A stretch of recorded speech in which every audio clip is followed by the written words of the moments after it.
This is Lawmakers, your source for all the news from under the Gold Dome. Here are your anchors, Gerald Bryant and Nwandi Lawson. Good evening, everyone. I'm Gerald Bryant. And I'm Nwandi Lawson. Today is the 40th and final day of the 2006 Georgia General Assembly. At this hour, the House and Senate do remain in session, although they are on a dinner break right now. There are, of course, many unresolved issues still at this hour. Some of those include the eminent domain legislation and a bill that aims to toughen penalties for sexual predators who target children. And one major issue that seems to be resolved is the FY 2007 budget. Conferees met earlier this evening and signed the conference committee report. Well, it may have taken the full 40 days, but the House and Senate finally came to an agreement on the 2007 budget. Comments began by both House and Senate leaders a couple of days ago about the frustration of finding a compromise on House Bill 1027. Lawmakers David Zelski joins us live with more on that story. David. Well, Gerald, both sides of the conference committee said compromises were made, and both sides had conferees staying up through the night, making sure the budget was a done deal by day 40. This was the scene on Tuesday, beginning in the House. Except for a couple items, agrees, disagrees, and conference committee reports. I'm not going to be taking up any more Senate bills. I'm not going to call them. I hope you'll support me in that decision. Understand, I think it's our job to do. Thank you. If we have to sacrifice the Senate's seat at the table, then we shouldn't do it, and we should come back up here in a special session. Nobody wants to do that. And at 5:10 p.m. today, when they signed, the mood had changed. There wasn't much frustration. I think that what bubbled up had to do not just with the budget, but just with the tension of a 40-day session in an election year when there's so many different things that are on the table that are controversial. It is never a good idea to pass a budget on the 40th day of the session because of those contingencies that sometimes you don't have any room to correct. I would hope that this would be the last time this would happen in a long time, that we will make sure that in the future this doesn't happen. And we're certainly going to encourage the Senate next year maybe to come to us a little earlier in the process if they have items that they want to discuss and put on the table. Now again, House Bill 1027 was signed by the conferees and awaits an agreement from both chambers by the end of the night. Reporting live, I'm David Zelski for Lawmakers. Governor Sonny Perdue made an earlier than usual Sine Die appearance before lawmakers. About an hour ago, he thanked members of the Senate for their work during this session.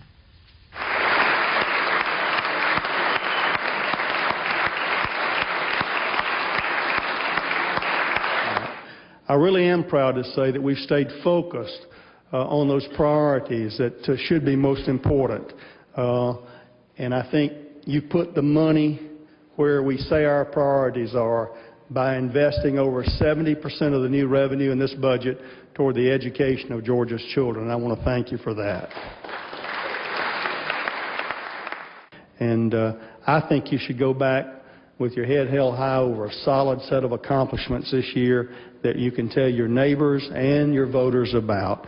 And for all of that, I sincerely say thank you. I appreciate your work. God bless you, and God bless Georgia. Thank you.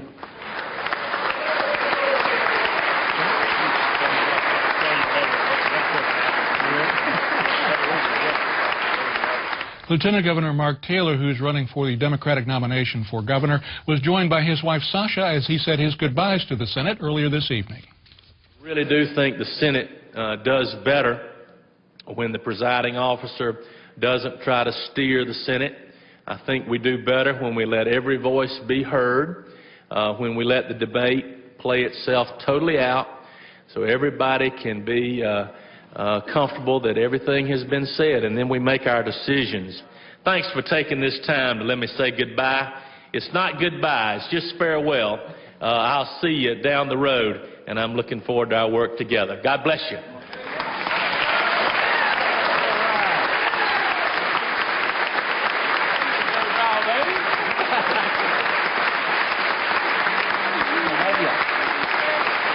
Thank y'all. Thank you very much. And just moments ago, the House voted down a bill that would have allowed development within state-mandated stream buffer zones. Senate Bill 510 was defeated by a vote of 139 to 30. We'll have the highlights of that debate on our special wrap-up show tomorrow night on Lawmakers. The House agreed to Senate changes to a bill to change the process for emancipating a minor. As adopted today, House Bill 847 includes a Senate amendment that lowers the ceiling to age 16 for juvenile emancipation. In addition, the Senate added a provision outlawing marriage without parental consent for those under age 18, even in cases of pregnancy. The next amendment is basically the language that came in House Bill 1023, as y'all remember, that had to do with the minors who become pregnant. They had to have a minimum age would be 18 in order to get married, and the pregnancy clause is taken out of that. If there's not any, it's the same bill that we passed out of here that Ron Foster presented, that passed overwhelmingly. It has to do with setting the minimum age for marriage where you don't have to have parental consent at 18. Where right now, you know, in current law, if you become pregnant even at age, say, 13 or 14, you can go ahead and get married. Now that you have to have parental consent at age 16 and 17 in order, even if you are pregnant, to get married. The House agreed to the amended version of House Bill 847 by a vote of 155 to 1. That measure is headed to the governor's office. Both the House and Senate have agreed to Senator Chip Rogers' immigration reform legislation. Senate Bill 529 now goes to Governor Perdue's desk. The bill would codify how the state enforces federal immigration law and impose tough human trafficking penalties. Lawmakers' Jesse Freeman joins us live from the Capitol with more. Jesse. Well, Gerald, this bill was one of the most hotly debated issues this session. Opponents say immigration reform is a federal issue, not something that should be handled at the state level. This week, the principal figures in the debate, as well as the governor, weighed in on the bill. Senate Bill 529 has cleared both the House and Senate. Numerous protests on both sides of the issue have been staged all year. The bill now awaits the governor's signature. I think it's only right that we would expect those social services to be dedicated to people who are here in a legal status. Senator Chip Rogers sponsors SB 529. The margin, the bipartisan support was all pretty much what we expected, but nonetheless fulfilling. So we're very happy with where we are with this bill. Senator Sam Zamarripa has been the chief opponent to SB 529.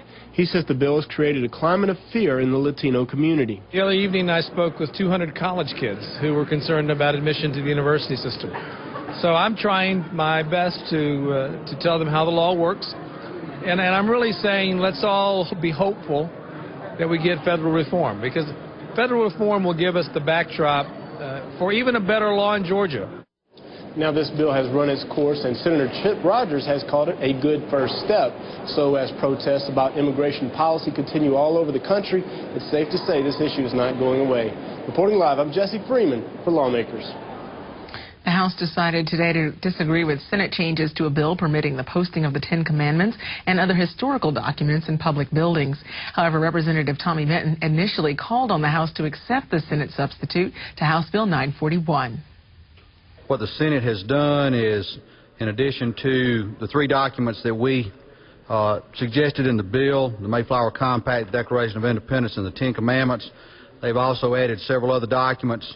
It would include the Magna Carta, Star Spangled Banner, National Motto, Preamble to the Georgia Constitution, Bill of Rights, the United States Constitution, and a description of Lady Justice. The Senate also removed the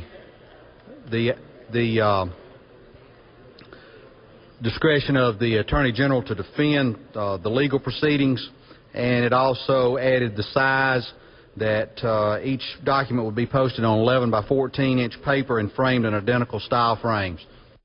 Because the measure left the House under the modified structured rule, a single objection sent that measure to conference committee.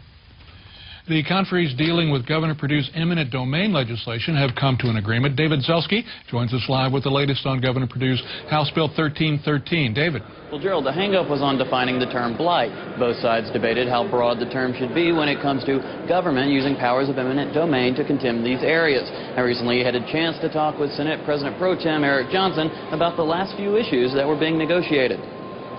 What is defined as blight, and what government can ultimately take, and what kind of notice requirements. The Senate wants to make sure that if you take somebody's property, or the government's going to take somebody's property, that they know about it in advance and don't just have to read about it in the paper and then go to court to stop it, that they get an opportunity to say, wait a minute, I don't want you to take my property, or here's a reason why you shouldn't, or negotiate. So notice is a big deal.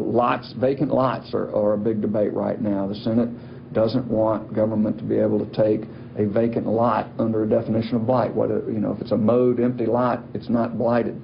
So we're down to technical and legal definitions now, and so we're close, and I continue to be optimistic that ultimately we'll reach agreement on eminent domain. Now, we will keep you informed during the show of the House and Senate vote on whether or not to agree with the conference committee report. We'll have the details of eminent domain legislation tomorrow on Lawmakers. Reporting live, I'm David Zelski for Lawmakers.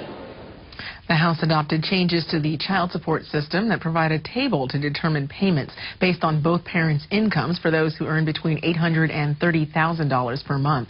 There was bipartisan support for 3 amendments to encourage child support enforcement to study alternative programs to reduce litigation, to consider allowing non-custodial parents to receive financial credit for time spent with children, and to allow parents to have existing child support orders modified under the new guidelines. But some said the bill would create financial hardships for many families. First bill supporter Representative Wendell Willard. These deviations will add or subtract child support depending on various circumstances. If a child has unusual health problems, has unusual medical expenses, this is something for the court to consider.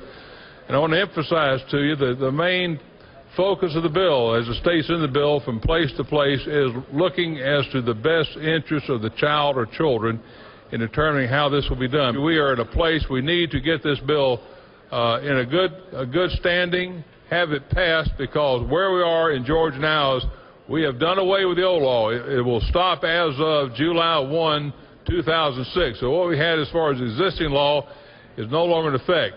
We have an incomplete law, which was understood to be incomplete, that we passed last year that had no tables to it. We wanted to wait and come back to you this year, and we're doing so under Senate Bill 382, and I strongly urge your support to this bill and submit it for your consideration. Custodial men or women who have college degrees and have okay jobs, pharmacists, lawyers, their child support is going to be reduced. The higher income parent is going to benefit. The lower income parent is not. Particularly for middle-income custodial parents beginning at $40,000, child support is going to be reduced. All 3 amendments were adopted. The House passed Senate Bill 382, 158 to 14. The changes made in the House have yet to be approved by the Senate.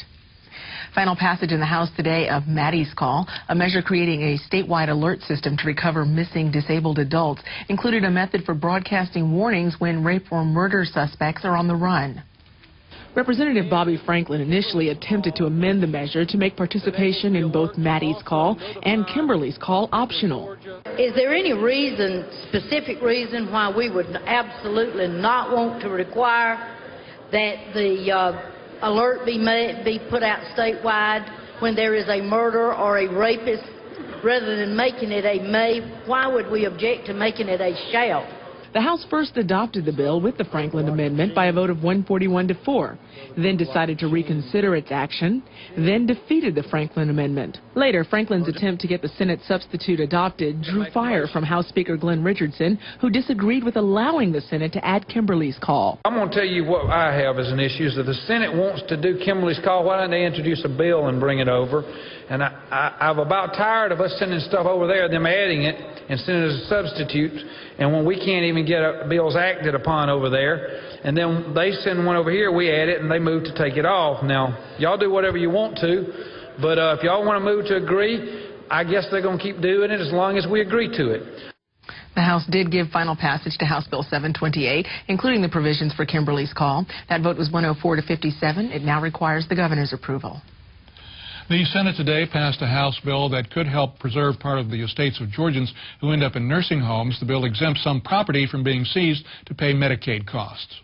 One of the waivers for the estate recovery is if your estate is valued at $25,000 or less, and we would like to change in this legislation to $100,000 or less. The way the original bill was written, if you had an estate with a value of $101,000, you would get nothing excluded whatsoever, and we picked that up in the Appropriations Committee, and this language provides that the recovery, if it reduces the estate below $100,000, there shall be a presumption that creates a hardship. House Bill 1473 passed by committee substitute with 2 amendments that sent the bill back to the House. The Senate also approved a House bill that's intended to protect Georgians' personal information. House Bill 1290 restricts access to your phone records. This is a bill to limit access to your telephone records. And there is an amendment that's being distributed on this, and I apologize for getting that in late. But that amendment is to correct an issue dealing with the transfer of that information between telephone companies or their subcontractors. Occasionally there's times when they need to do that. It was not our intent to hamper their means of doing business. The Senate passed the Heath Amendment, plus an amendment which allowed phone records to be subpoenaed in court cases. House Bill 1290 then passed 49-0 and went back to the House. Well, a bill that would have required the Public Service Commission to make an up or down vote on a new natural gas pipeline in Georgia seems to be dead for the year. That bill is sponsored by Representative Jeff Lewis, who is chairman of the Public Utilities Committee in the House. Lawmakers Jesse Freeman joins us again live from the Capitol with more on that story. Jesse. Well, Gerald, this bill moved quickly through the House and then through a Senate committee. But over the past few weeks, it has gotten a lot of bad press and has really been put on hold by Senate leadership. The bill still has a slim chance to make it through, but that chance is decreasing every moment. Republican leaders in the House have proposed that the Public Service Commission be forced to make an up or down vote on a new natural gas pipeline in Georgia. They say it will ultimately reduce gas prices. But many Democrats say consumers will be left footing a $300 million bill. This session of the General Assembly that consumers have gotten tokens and shafts. The legislation passed the House but was held up in the Senate. Well, my understanding is it sits in the Senate waiting for action. Unfortunately, however, I'm not sure that they're going to get to it today. The bill's sponsor says he hopes the matter is not totally time sensitive. I certainly hope that we can bring it back up next year, but it is somewhat time sensitive because with Elba Island, the expansion that's going on there, FERC, the Federal Energy Regulatory Commission, will be approving that capacity supply that is stored there. Now, the President pro tem of the Senate, Eric Johnson, said at a press conference yesterday that the Senate probably would not take up this pipeline bill. He said there simply wasn't enough time left in the session. Reporting live, I'm Jesse Freeman for Lawmakers. In other news, the Senate today gave final passage to a House bill that will allow the use of capuchin monkeys to assist persons with disabilities. Senator Johnny Grant said a previous bill had not dealt with some health concerns, and one statement made by Senator Grant brought a pointed question from Senator Sam Zamarripa. Here's part of the debate on House Bill 695. The current bill is very narrowly drawn to only allow a certain species of monkey, the capuchin monkey, which is a New World monkey. It's it's native to South America, and this particular monkey has the ability to be trained to help people with severe disabilities or paralysis, and it's something that can add a great deal of quality of life to these people. There's been a lot of concern about transmission of diseases, but again, most of these concerns about transmission of diseases from monkeys deal with old world monkeys, monkeys that come from Africa and Asia. Senator, you mentioned earlier that, and I think you said illegal aliens cause more disease than chipukin monkeys. So is it true, Senator, that you know more about illegal aliens than you do chipukin monkeys and their diseases? Only the reports that I've read, Senator. And Senator, was it your intent to equate chipukin monkeys and illegal aliens? No, sir, not at all. Would the Senator be willing then to retract that statement? I'll retract that statement if it would please the Senator. House Bill 695 passed 32-15 and goes to the governor.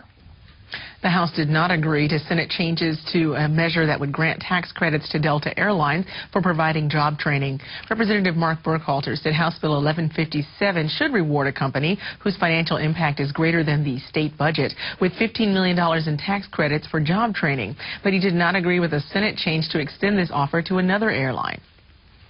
This House unanimously passed House Bill 1157, which is a really straightforward proposition to try to help Delta Airlines, Georgia's hometown airline, to recapture some earned, already paid for job retraining tax credits for jobs that otherwise would have left this state or been eliminated.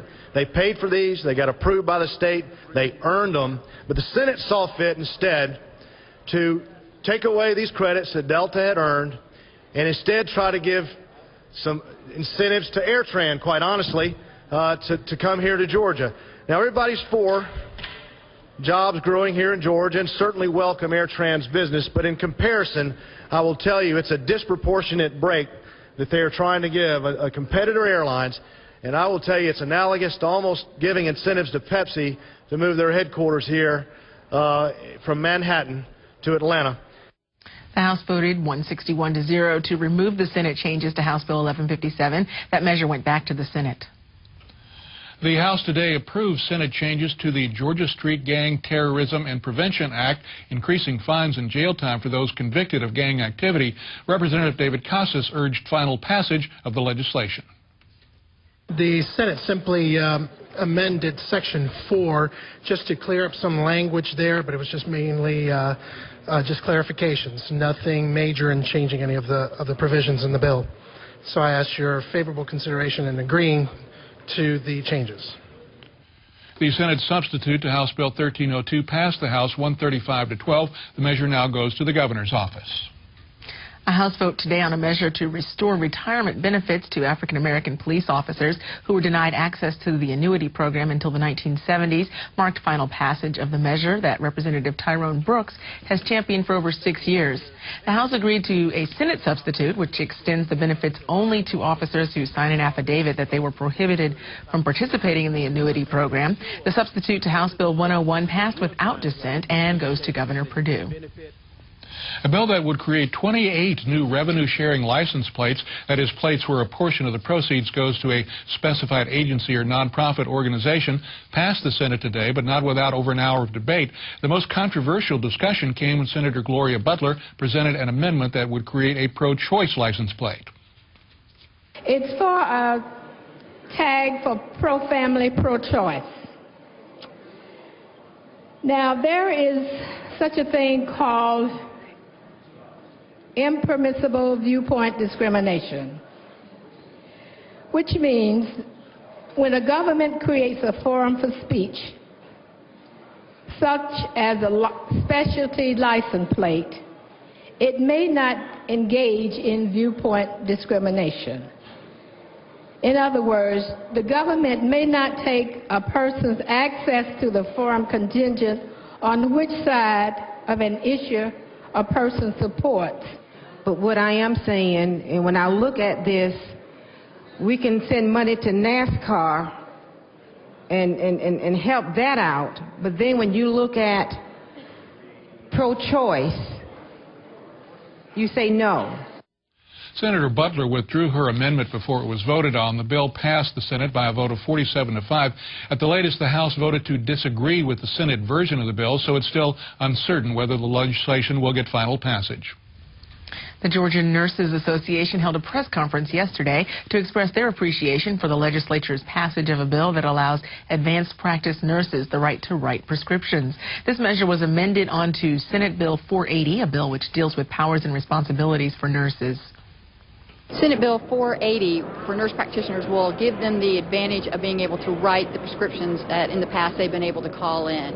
It gives them the authority to be able to put in writing and hand the patient the prescription that they've not been able to do by law before.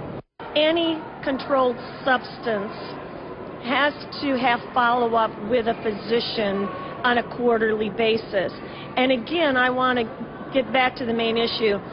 A nurse is only going to be given the authority to prescribe under the parameters that that delegating physician gives the APRN. It can be as limiting or as expansive as that physician feels comfortable to give the APRN. Representative Burmeister added that Georgia is the only state where this measure has not been granted. Senate Bill 480 awaits the governor's signature. The state capitol post office has been named after its longtime postmaster, the late Wiley Nixon. Governor Perdue signed the legislation yesterday with Mr. Nixon's widow in attendance. I just thank everyone for their support and for their kindness and generosity and for standing behind us as we work here and having the privilege to be a part of it. Thank you. Wiley dedicated 36 years of his life under this dome, and he taught us a lot about life and about people, about grace, about generosity, and about love. 1, 2, 3. There you go.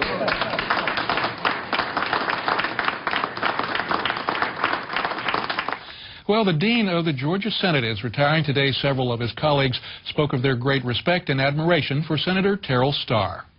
I relied on his wisdom and his knowledge, which was immense, and his guidance was always correct for the best of the state of Georgia, not just for the Senate, but for everybody in this state. You know, it is a very special privilege to be the president pro tem of this body and to be elected by your colleagues. And there has been no better role model for me than Senator Starr. When I think about the future of this body, I think that we need to emulate as best we can those strong qualities of Senator Starr. I don't know of a finer human being that I've ever had the opportunity of knowing and working with. He has meant so much to me during my time as a member of the Senate, and certainly during my first 4 years as Lieutenant Governor when he served as our President Pro Tem. His mark on Georgia is just amazing. I'm grateful. I appreciate you. I love you all. And I'm going to miss this Senate very, very much. I know it. But maybe my family will profit by it. Thank you all from the bottom of my heart. Thank you.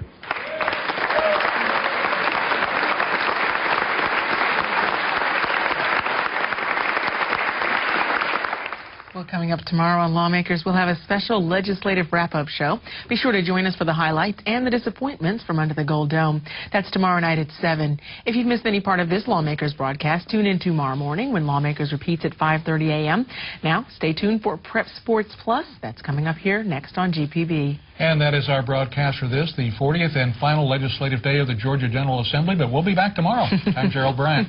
I'm Wandy Lawson. We'll leave you now with live pictures from the Senate where they're still hard at work. Thank you so much for joining us this evening, and have a great night. To the House substitute to Senate Bill 606. How about 415, Senator? Has that been handled? No, sir. I have two of them. Let's do 415, and then I'll get right back to you. Mr. President, I move that the Senate agree to the House substitute to Senate Bill 415. Read the caption. SB 15, a bill to be entitled enactment code section 23485 of the OCGA will into definitions relative to the Georgia Hero Scholarship so as to provide that surviving spouses shall be eligible students and for other purposes. Senator from the 17th is recognized. Thank you, Mr. President. This is the Hero Scholarship bill that we did to include wounded soldiers and surviving spouses in the Hero Scholarship. The wounded soldiers, if they don't make the 180-day cutoff, and surviving spouses. Surviving spouses was along the way was cut out, and we will still take care of the wounded soldiers. So I ask for favorable consideration, Mr. President.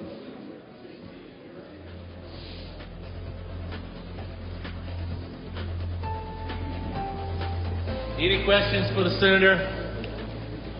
Hearing none. Senator moves that we agree to the House substitute to Senate Bill 415. All those in favor vote aye. Those opposed vote no. And the Secretary will unlock the room.